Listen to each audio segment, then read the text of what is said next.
Baik, di sini saya akan menjelaskan terkait dengan penjelasan atau definisi dari penyakit Parkinson. Nah, penyakit Parkinson ini adalah gangguan neurodegeneratif progresif yang terutama mempengaruhi kontrol motorik. Nah, kondisi ini disebabkan oleh kehilangan neuron dopaminergik di substansia nigra. Nah, bagian otak substansia nigra ini itu dia berperan dalam mengatur gerakan. Nah, gejala utama dari penyakit Parkinson ini terbagi menjadi dua, yaitu gejala motorik dan juga gejala non-motorik. Nah, gejala motorik ini itu mempengaruhi gerakan tubuh seperti tremor, kekakuan otot, dan juga lambatnya gerakan. Nah, kemudian kalau gejala non-motorik itu mencakup gangguan yang tidak terkait langsung dengan gerakan seperti gangguan tidur, perubahan suasana hati, dan juga masalah kognitif. Kemudian di sini saya akan menjelaskan juga terkait dengan klasifikasi dari penyakit Parkinson. Nah, klasifikasi dari penyakit Parkinson ini juga terbagi menjadi dua bagian, yaitu klasifikasi berdasarkan penyebab dan juga klasifikasi berdasarkan tingkat keparahan. Di sini saya akan menjelaskan terlebih dahulu, yaitu adalah klasifikasi berdasarkan penyebabnya.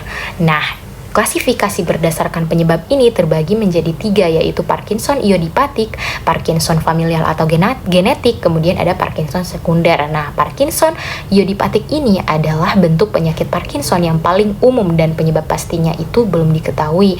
Kemudian Parkinson idiopatik ini diyakini terkait dengan kombinasi dari faktor genetik dan juga lingkungan. Kemudian yang kedua ada Parkinson familial atau genetik. Nah, Parkinson jenis ini itu disebabkan oleh mutasi genetik tertentu yang diwariskan oleh keluarga. Kemudian yang ketiga ada Parkinson sekunder. Nah, Parkinson ini disebabkan oleh faktor eksternal atau kondisi medis lain yang dapat menurunkan kadar dopamin atau merusak neuron dopaminergik di otak. Penyebabnya itu bisa berupa paparan racun atau bahan kimia tertentu. Sedangkan klasifikasi berdasarkan tingkat keparahan menurut skala Hoehn dan juga Yahr itu terbagi menjadi 5 stadium. Yang pertama ada stadium 1, yaitu gejalanya itu muncul pada satu sisi atau biasanya ringan. Nah, kemudian pada stadium 2 itu gejala mulai mempengaruhi kedua sisi tubuh tanpa gangguan keseimbangan. Kemudian yang ketiga ada stadium 3, yaitu mulai ada gangguan keseimbangan, tapi keterbatasan gerakan ini pasien masih bisa mandiri. Kemudian ke stadium 4 itu gejala semakin parah, di mana pasien itu membutuhkan bantuan untuk aktivitas sehari-hari. Kemudian pada stadium 5 itu pasien dapat mengalami imobilitas total dan hanya bergerak dengan bantuan dari kursi roda. Di sini saya juga akan menjelaskan terkait dengan patofisiologi dari penyakit Parkinson. Nah, penyakit Parkinson adalah gangguan neurodegeneratif progresif yang terutama mempengaruhi gerakan tubuh.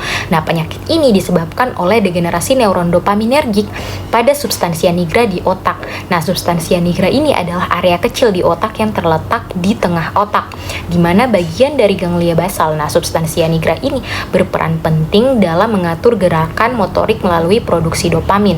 Substansia nigra terdiri dari dua bagian utama, yaitu pars compacta dan juga pars reticulata. Dan di mana pars compacta ini dia itu berisi neuron dopaminergik dan juga pars reticulata yang berperan dalam memodulasi sinyal ke bagian lain dari sistem motorik.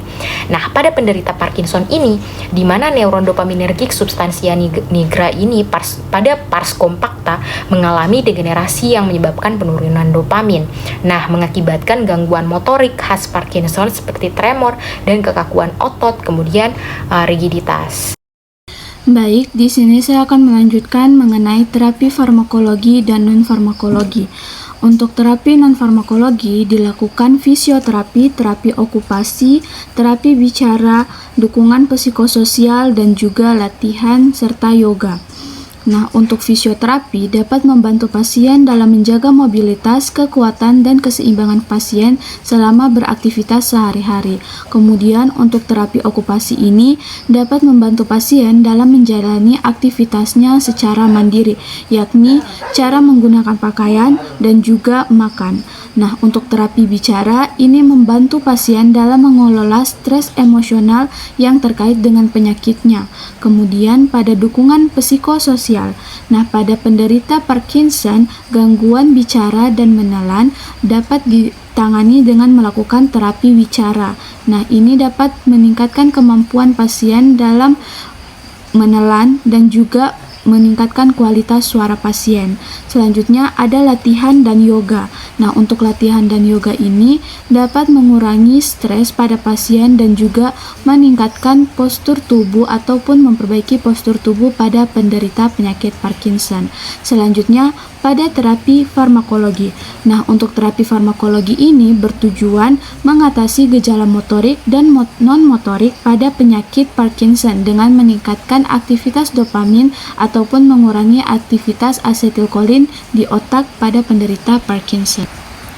Selanjutnya, saya akan menjelaskan mengenai bagan penata laksanaan dari penyakit Parkinson.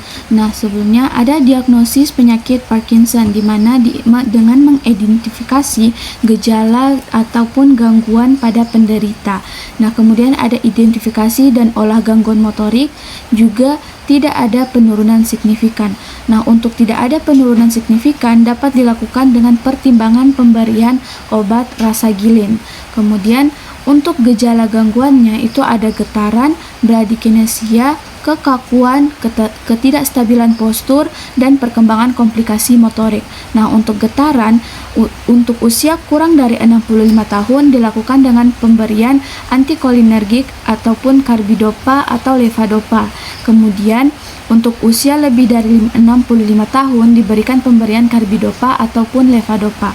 Nah, untuk gejala bradykinesia ataupun kekakuan dapat dilakukan dengan pemberian agonis dopamin. Selanjutnya, untuk gejala ketidakstabilan postur serta gangguan gaya berjalan dapat diberikan agonis dopamin dan terapi fisik jika usianya kurang dari 65 tahun. Selanjutnya, jika usianya lebih dari 65 tahun, maka dilakukan pemberian karbidopa atau levodopa dan juga terapi fisik.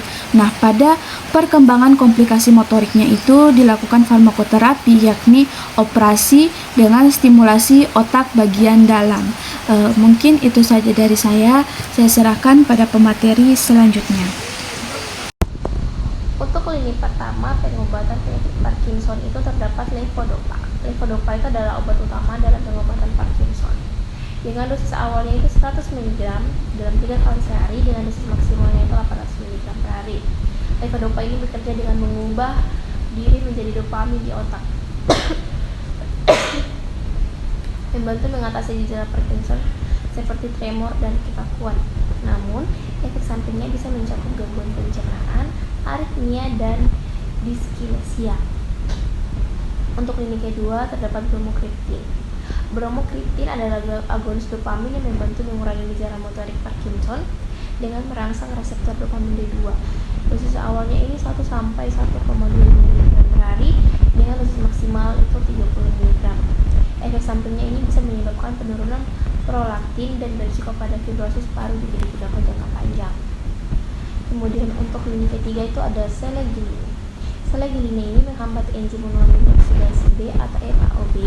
Ini meningkatkan kadar dopamin di otak. Dosisnya ini 5 mg dalam 2 kali sehari. Obat ini bisa berinteraksi dengan tiramin, meningkatkan risiko hipertensi, dan perlu hati-hati dengan penggunaan antidepresan. Kemudian untuk lini keempat ada entacapone. Entacapone ini bekerja dengan menghambat enzim COMP, memperpanjang efek levodopa. Dosisnya ini 200 mg bersama levodopa. Efek sampingnya termasuk mood kering, konstipasi, dan gangguan antimuskulanik. Untuk lini kelima ada benchtropine. Benchtropine ini menghambat reseptor muskarinik untuk mengurangi tremor dan kekakuan. Dengan dosis dimulai dari 0,5 mg hingga maksimal 6 mg. Overdosis dapat menyebabkan gejala serius seperti hipertermia dan kejang, serta meningkatkan risiko gangguan antikolinergi. Kemudian untuk lini ke-6 ada amantadine. Amantadine ini meningkatkan jumlah dopamin di otak dengan menghambat reseptor dopamin. Dosisnya ini 100 mg 2 kali sehari, maksimal 200 mg. Efek sampingnya bisa mencakup hipertermia, kejang, dan gangguan sistem saraf pusat. Selanjutnya, monitoring obat-obatan. Yang pertama, karbidopa atau L-dopa, di mana reaksi merugikan yaitu kantuk, diskinesia, dan mual. Monitoringnya pada status mental, gerakan tidak sadar yang tidak normal, dan mual. Perlakuannya yaitu kurangi dosis. Untuk perlakuan gerakan tidak sadar, tambahkan amantadin. Konsumsi bersama makanan seperti makanan ringan non-protein. Selanjutnya, agonis dopamin dengan contoh obat bromokriptin, di mana reaksi merugikan yaitu fibrosis paru. Monitoringnya pada status mental dan radiografi dada. Perlakuannya yaitu kurangi dosis, ronsen pada awal dan setahun sekali. Selanjutnya, penghambatan MAOB dengan contoh obat seleglin. Reaksi merugikan yaitu agitasi atau kebingungan, insomnia, halusinasi, dan hipotensi ortostatik. Monitoringnya pada status mental, pola tidur, tekanan darah, dan pusing saat berdiri. Perlakuannya yaitu mengurangi dosis pemberian obat seleglin. Selanjutnya, penghambat COMT dengan contoh obat entacapone. Reaksi merugikan yaitu peningkatan efek samping L-dopa dan juga diare. Monitoringnya pada memperhatikan penggunaan L-dopa dan juga usus pasien. Perlakuannya yaitu kurangi dosis L-dopa dan pemberian anti diare. Selanjutnya, antikolinergik dengan contoh obat benzotropin dan trihexyphenidyl dengan reaksi merugikan, kebingungan, dan kantuk. Monitoringnya pada mulut kering, status mental, retensi urin, sembelit, dan penglihatan pasien. Perlakuannya yaitu kurangi pada dosis, hindari pada lansia dan mereka yang memiliki riwayat sembelit, gangguan memori, dan retensi urin. Yang terakhir ada amantadin dengan reaksi obat yang merugikan seperti kebingungan dan libido reticularis. Monitoringnya pada status kejiwaan, fungsi ginjal, pemeriksaan ekstremitas bawah, dan edema pada pergelangan kaki. Perlakuan yang dapat dilakukan yaitu dikurangi dosis dan sesuaikan dosis dengan gangguan ginjal. Selanjutnya, mengenai monitoring terapi penyakit. Yang dapat dilakukan yaitu pantau waktu pemberian obat dan lakukan pemantauan untuk memastikan bahwa pasien atau pengasuh memahami aturan minum obat. Selanjutnya, pantau dan tanyakan secara spesifik tentang efek obat tersebut per dosisnya. Selanjutnya yaitu pantau keterlibatan dan fasilitas pengasuh untuk deteksi dini perlakuan abnormal.